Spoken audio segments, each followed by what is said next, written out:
This is a Rhodes 88 Mark II from 1981, and it is overall in pretty good shape, but some of the internals are not doing so hot. For example, these keys I've marked aren't quite right.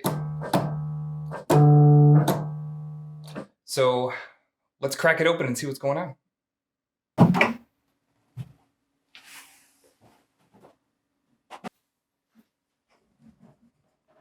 If we take a look on the inside, the first thing I notice is that these felts are pretty worn out.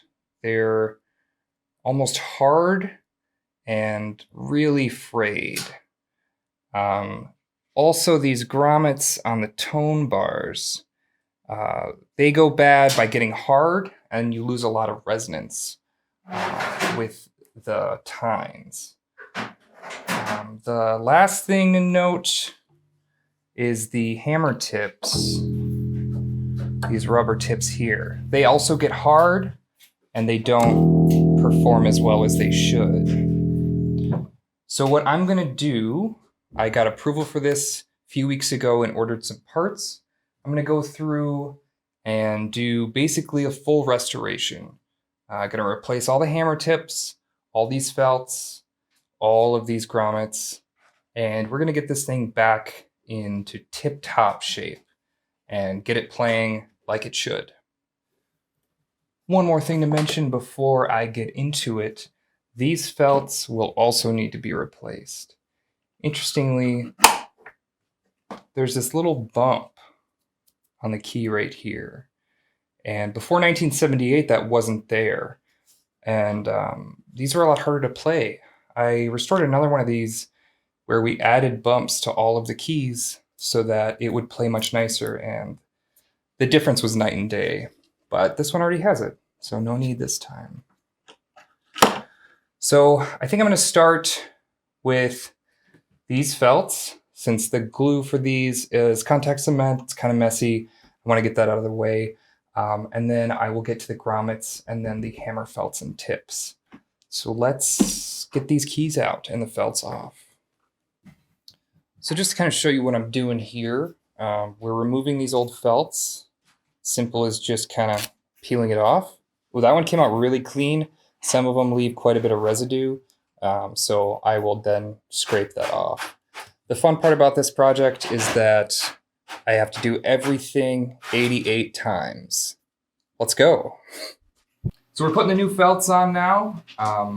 We put the contact cement on here and on the new felt, and I let it set for a few minutes. Just get this right on here. Really make sure it gets in all the little cracks.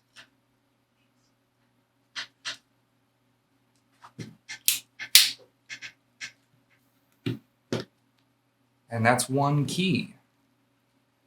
So I'll do that 88 more times and we'll move on to the next step. Now that all of the key felts are done, the next step is to remove these felts for the tines and the tips on the hammers. All we need to do for that is just to pull it off and then take a razor blade, maybe a hairdryer for a little bit of heat, and remove what's left, get these all clean, and we have all new felts, all new hammer tips to put on, and yeah, let's get right to it. Putting on the new hammers and felts is as simple as gluing them on. We use E6000 around here. This kit we got also comes with E6000, so that's perfect for this job. It's worth mentioning that there are zones for this where the hammer and the felt change throughout. For the longer tines, the hammers are a softer rubber, and for the smaller tines, the hammers are a harder rubber, and that just creates better resonance through and through.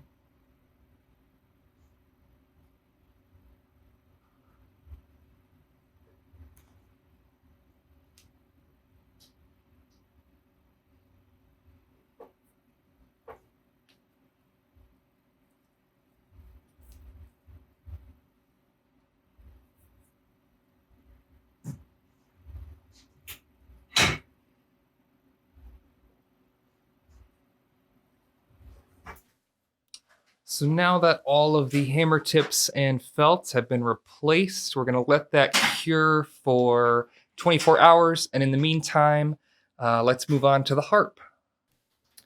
So the next thing we're going to do is replace all these rubber grommets on the tines.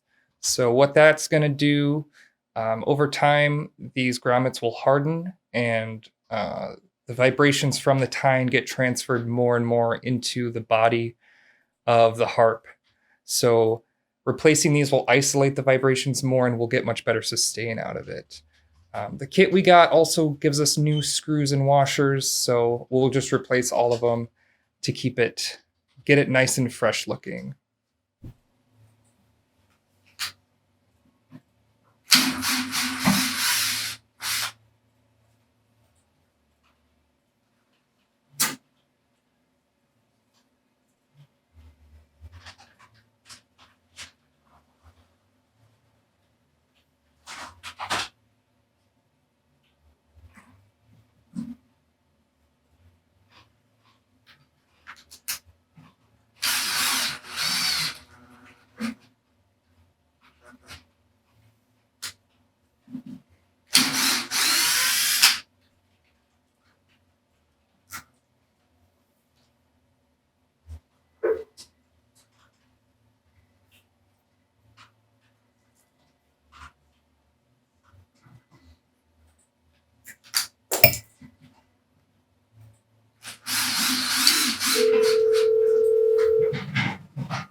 So now that we've got all the screws and grommets replaced, the next thing to do is to make all of the final adjustments pretty much.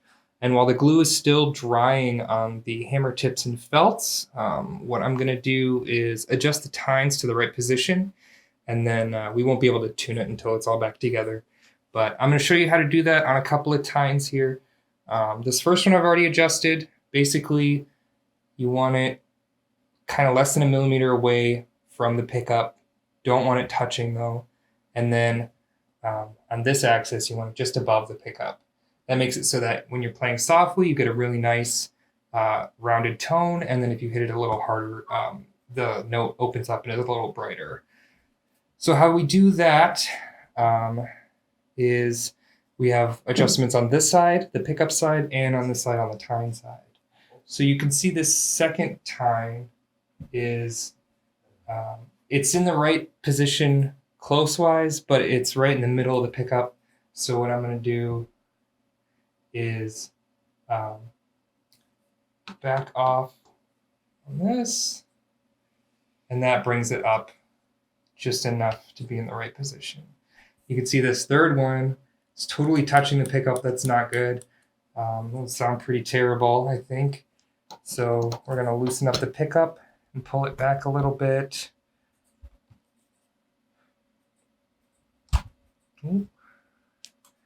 Just get to the right distance, tighten it back down.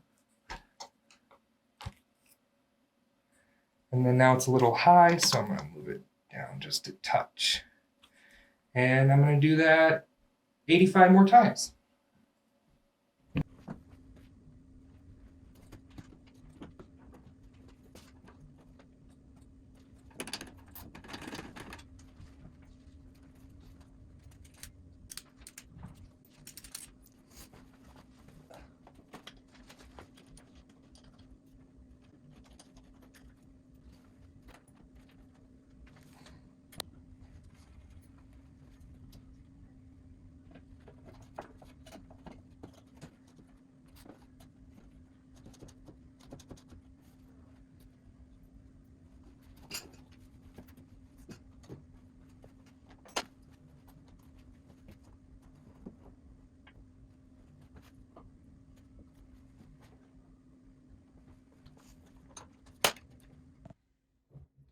Got the harp back out here. Once I put it back in, started making adjustments. I found a few dead pickups.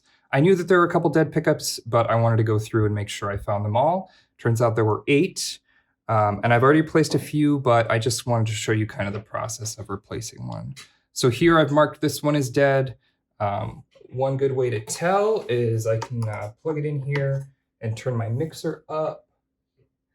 And you can do this for guitar pickups too. If you tap on the magnet, you'll hear it come through the speakers. I don't know if you can hear that through this recording, but if I tap on this one, you get nothing. Tap on this one. Let me turn it up a little more.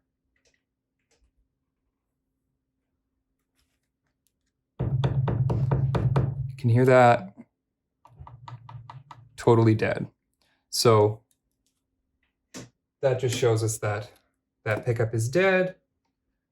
So we're gonna pull that tine off.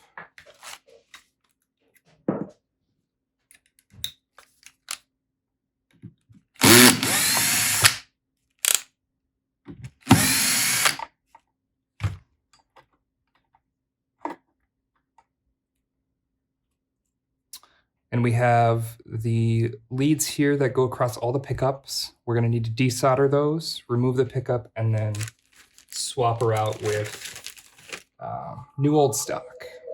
So I'm gonna get in there and do that, and I have 3 more pickups to replace, and we'll get the heart back on. All right, I got all the pickups replaced, and we're getting close to being done here. I'm just doing the final tuning. You can hear these 2 keys way too close together in tuning. I have a tuner set up over by my cabinet. This note is supposed to be an A. It's reading like a G sharp. So what we have to do is this little ring that's on the tine here. I'm going to pull that forward to make the note flatter. So just pull that forward a little bit. Oh, too much.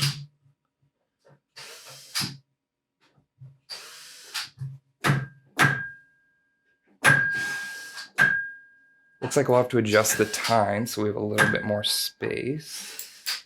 There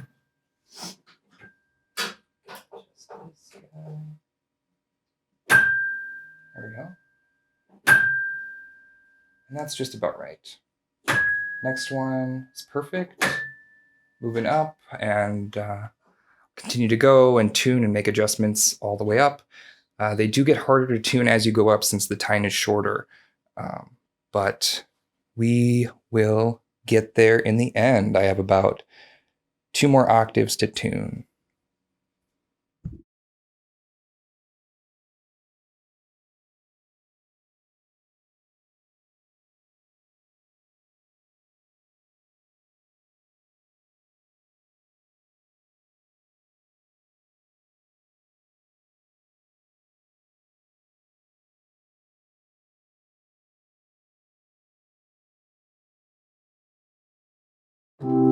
This Rhodes restoration is finally complete.